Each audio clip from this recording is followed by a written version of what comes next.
c'est la réplication. Cependant, cette réplication intervient dans le noyau de la cellule par des soucis de sécurité. Une erreur de l'ADN serait gravissime.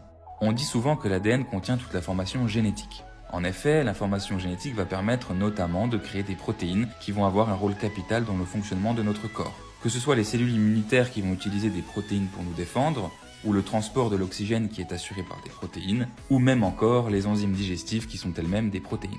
Cependant, la synthèse de ces protéines se fait en dehors du noyau, à l'aide des ribosomes, c'est ce qu'on appelle la traduction. Cependant, l'ADN ne peut pas sortir du noyau. C'est donc une autre molécule qui va être son messager, et qu'on appelle l'ARN messager.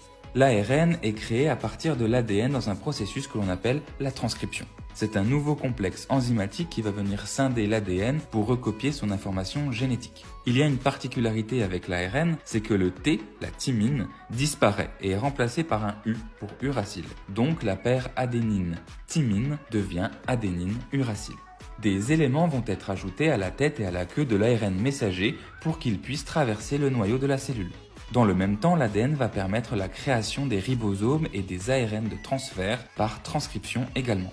Au final, les ribosomes ou ARNR, l'ARN messager et l'ARNT vont être exclus du noyau pour permettre la synthèse des protéines dans le cytoplasme.